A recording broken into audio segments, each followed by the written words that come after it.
Okay.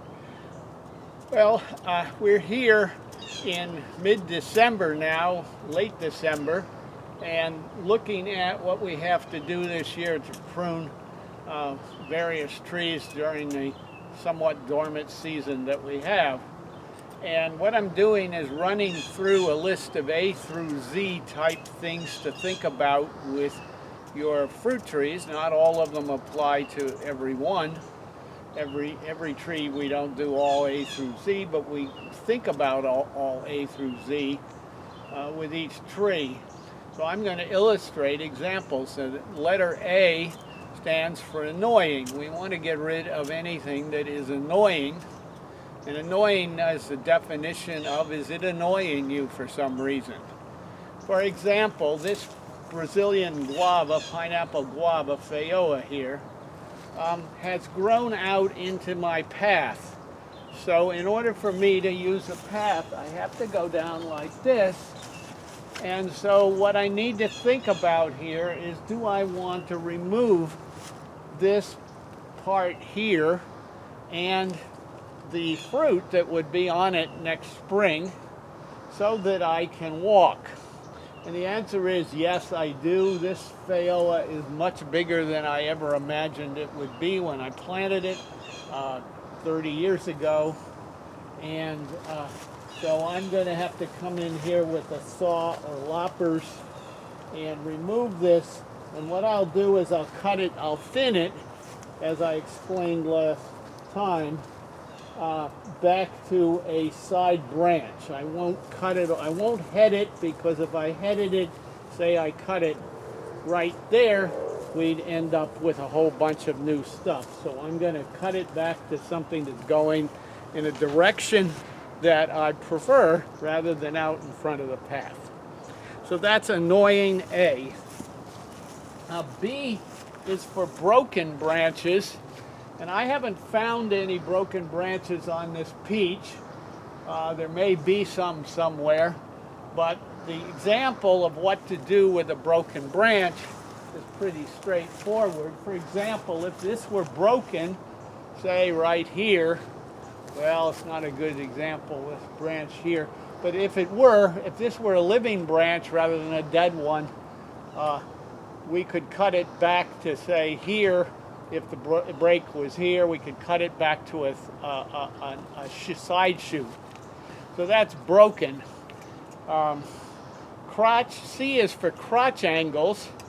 And as I illustrated previously, it's important for a crotch angle to be more or less flat coming off a bigger branch, because that's the strongest part right here. And then it needs to angle up. So this is a pretty good crotch angle, although not a good stump here. But this one here, on the other hand, is way too sharp. And if this were ever full of peaches in a storm, this whole thing could easily split right down here and wreck this whole business. So basically, crotch angle needs to be checked on your stuff. You see a bad crotch angle, you need to consider removing it or thinning it back so there's not a lot of weight on it. And if it's a good crotch angle, you can consider leaving it. Now, I also use C for standing for corridor. Corridor has to do with, is there a way to get near the top of the tree with a ladder? And there is in this case, but I can show you other trees where this is somewhat problematic, and we may need to actually cut something in order to be able to get a ladder in there. D is for dead or diseased wood. This is live wood on the peach, and each tree is a little bit different. You can see the green here, so I know it's alive. On the other hand, if you look at this one right here, you don't see any green at all. My guess is this is totally dead. This is probably dead. I would cut this thing back, as I explained last time, from the crease to the shoulder, and But if suppose you didn't know whether this was alive or dead, you could easily wait till spring and see if it leafs out. You don't actually have to do that now. This one's alive here. Is this one alive? I don't really know. It looks like it probably is alive, but this one is shriveled. This one could be alive. You can't be too sure about it. But if you don't know, just wait. You'll find out soon enough. So that's the question of diseased or dead branches need to be removed. Another question is whether something is getting enough energy, which is to say mainly it's sun, although in some cases, in say a banana that might fall over really easily, it might be getting too much wind. So wind and sun and rain. And in this case, this phaeola has overtaken the peach, and it is forcing this tree to move away from it to get sun. So I'm getting this horrible angle on this thing, and this huge phaeola is complicating things to the point where you need to actually consider whether you shouldn't just get rid of the peach entirely or something with this giant phaeola. And you can cut this phaeola back, and I've been doing it every year, but one or the other is going to have to move here. But you can see this peach here. This phaeola is shading it, which means that the leaves don't get enough energy from the sun, so they're not going to produce good fruit unless we get rid of this thing or cut it way back. So when I cut it, I would thin it again. Thinning, remember, is cutting it back to a side branch like this one, or cut it back to a side branch here. That would be thinning. Or cut it back here to a side branch, which is what I probably will do because I need to, these things are vigorous and they grow. So that's future fruit question, energy, I mean, and then we get to the question of future fruit, and basically each fruit has a little bit different characteristic. It grows on certain kinds of wood, and so what you're doing with a peach or a pear or a kiwi or a blackberry is trying to promote not just fruit for this year, but also fruit for the following year or years.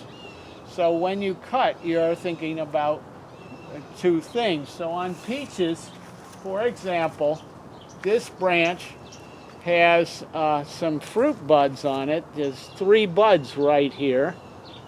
And if you cut this thing back to here, you'll get peaches on this thing, although I'm not sure how many peaches you can hold on a little branch like this. But I see higher up in the tree there are lots of peaches, but they're got some other problems there. But anyway, if I cut this thing back, I will get a peach here, and I will lose a peach probably at the tip here, but what I'll get is new branches coming out in the spring, so next year there will be more branches with more fruit. So what I would be doing is cutting this one here, and it's a little hard on this example to find anything low down that I can easily illustrate.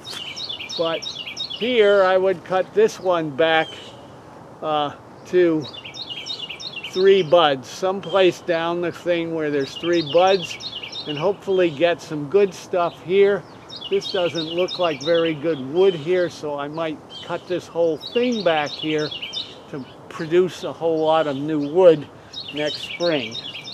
But so that's basically future fruit question. The blackberry over here fruits on wood that grew last spring. So all of this will produce new little shoots will come out here in a month or 2, and we'll get fruit on them. But if you don't grow new wood every summer, like this grew. All of this grew from the ground last summer, and the old stuff was cut out. If you don't get this new wood, you aren't going to get any production. So it really just depends on the fruit. The Phaeoas grow on little spurs coming off of wood that grew last spring.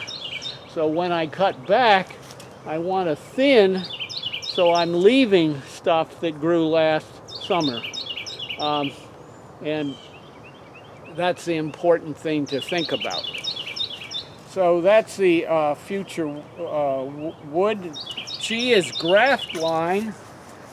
This is such a big and old tree that it's kind of hard to see Graft Line on this thing, but I can see it here.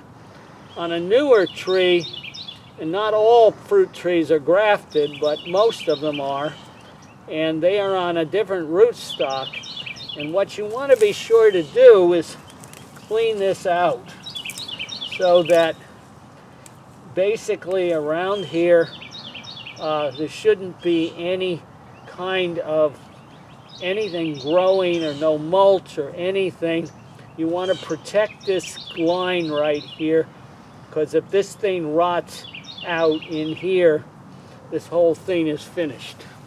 So basically you make sure the graft is protected. Now, these blackberries are not grafted, so that's a totally different issue. So that's the G. H is height. And height is basically means that once this thing gets taller than you can pick the fruit or prune the thing effectively, it's a waste of time. So you basically need to cut these things down. This peach and pears particularly are extremely vigorous. They put out huge amounts of wood every year, and so they're a pain in the butt basically to try to prune every year because of that. And there's absolutely no point in getting something so high up you can't protect it, can't pick it rather.